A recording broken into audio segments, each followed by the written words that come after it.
Friends ಇವತ್ತೆಲ್ಲಪ್ಪ ಇದ್ದೀನಿ ಅಂದರೆ ಅಂದ್ವಾಡಿನಾಗಿದ್ದೀನಿ ನಮ್ಮ ರಿಲೇಷನ್ ಅವ್ರ ಮನೆಗೆ. ಏನು ತಿಂತಾಯಿದ್ದೀನಿ ಅಂದರೆ ಕಲ್ಲಂಗಡಿ ಹಣ್ಣು. ಓಸೆಗೆ ಬರೋದು, ಇಲ್ಲೇನು ಬೇಕಾದ್ರೂ ತಿನ್ಕೊಂಡು ಹೋಗ್ಬೋದು. ಅಡುಗೆ ಮಾಡಿಲ್ಲ ಅಂದ್ರೆ ಏನು ಚಿಂತೆ ಏನಿಲ್ಲ ನಂಗೆ. ನಾವೆಲ್ಲ ಬಂದು ಎಷ್ಟು ವರ್ಷ? 14 ವರ್ಷ ಆಯ್ತು ನನಗೆ ಮನೆಗೆ ಬರೋ ಸ್ಟಾರ್ಟ್ ಮಾಡಿ. 14 ವರ್ಷದಿಂದ ಬರ್ತಾನೇ ಇದ್ದೀನಿ. ಆವಾಗ 14 ವರ್ಷದಾಗ ಸ್ಟಾರ್ಟಿಂಗ್ ಹಂಗೆ ಹೆಂಗಿದ್ರೋ ಇವಾಗೂ ಹಂಗೆ ಇದ್ದೀರಿ. ಆದರೆ ನಮ್ಮಿಬ್ಬರ ನಡುವೆನೂ ಜಗಳ ಬರಿಲ್ಲ ಅಂದರೆ ಬಂದೈತೆ.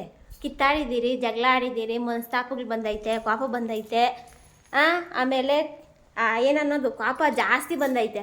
ಆದರೆ ಅದೆಲ್ಲ ಒಂದು ದಿನ 2 ದಿನ ಅಷ್ಟೇ ನಮ್ಮ ನಡುವೆ. ಜಾಸ್ತಿ ದಿನ ಅದನ್ನೆಲ್ಲ ಕ್ಯಾರಿ ಮಾಡಲ್ಲ. ಕ್ಯಾರಿ ಮಾಡಿಕೊಡ್ದು ಅದನ್ನೆಲ್ಲ. ಕೋಪ ಬಂದರೆ ಆ ಟೈಮ್ಗೆ ಕಿತ್ತಾಡಿದ್ರ ಅಷ್ಟಕ್ಕೆ ನಿಲ್ಲಿಸ್ಬಿಡ್ಬೇಕು. ಇನ್ನೇನು ನಮ್ಮ ಕೂಡ ಹುಟ್ಟಿಲ್ಲ ಇವರು, ನಾವು ಅವ್ರ ಕೂಡ ಹುಟ್ಟಿಲ್ಲ. ರಿಲೇಷನ್ ಅಷ್ಟೇ, ದೂರ ರಿಲೇಷನು.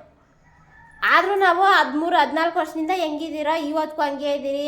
ಜಗಳ ಮಾಡಿದ್ದೀರಿ, ಕೋಪಕ್ಕೆ ಮಾಡಿಕೊಂಡಿದ್ದೀರಿ, 2 ದಿನ ಮಾತಾಡ್ದಿರ ಇದ್ದೀರಿ, ತಿರ್ಗಾ ಮಾತಾಡ್ತೀರಿ. ಆದರೆ ಯಾವತ್ತೂ ನೀನು ಹಿಂಗೆ ಮಾಡ್ದಮ್ಮ, ನೀನು ಹಿಂಗೆ ಮಾಡಿದೆ, ಅದಕ್ಕೆ ನಾನು ಹಿಂಗೆ ಮಾಡಿದೆ ಅಂತ ನಾವು ಯಾವತ್ತೂ ಎತ್ತು ಕಿತ್ತಾಡೂ ಇಲ್ಲ, ಎತ್ತು ಹೇಳ್ಕೊಂಡೂ ಇಲ್ಲ. ಆ ಟೈಮ್ಗೆ ಆ ಜಗಳ ಮಾಡ್ತೀರಿ, ಆ ಟೈಮ್ ಕಿತ್ತಾಡ್ಬಿಟ್ಟು ಕಲ್ದಿರಾಗೋಯ್ತೀರಿ. ಯಾಕಂದರೆ ಅವರು ಮಾಡಿರೋ ಒಳ್ಳೆತನ ನಾವು ಯಾವಾಗೂ ಯೋಚನೆ ಮಾಡಬೇಕು. ನಮ್ಗೆ ಜಗಳ ಬರ್ತದೆ, ಕೋಪ ಬರ್ತದೆ ಅಂದಾಗ ಅದನ್ನ ಎತ್ತಿ ಕಿತ್ತಾಡ್ಬಿಟ್ಟು ದೂರ ಹಾಕ್ಬಿಡು. ಯಾವತ್ತೂ ಆ ಕೋಪಕ್ಕೆ ಏನು ಬೇಕೋ, ಆ ಸಿಚುವೇಶನ್ಗೆ ಏನು ಬೇಕೋ ಅದು ಮಾತ್ರ ಮಾತಾಡ್ಬಿಟ್ಟು ಅಲ್ಲಿಗೆ ಸ್ಟಾಪ್ ಮಾಡ್ಕೋಬೇಕು. ಯಾರೇ ಆದ್ರೇನು, ನಮ್ಮ ಮನೆಗಾದ್ರೂ ಅಷ್ಟೇ, ನಿಮ್ಮ ಮನೆಗಾದ್ರೂ ಅಷ್ಟೇ. ಕಂಟ್ರೋಲ್ ಮಾಡ್ಕೊಂಡು ಹೋಗ್ರಿ, ಸಂದಾಗಿರಿ. ಯಾವಾಗೂ ಚೆನ್ನಾಗಿರೋ ಜಾಗ ಚೆನ್ನಾಗೇ ಇರಬೇಕು. Thank you so much.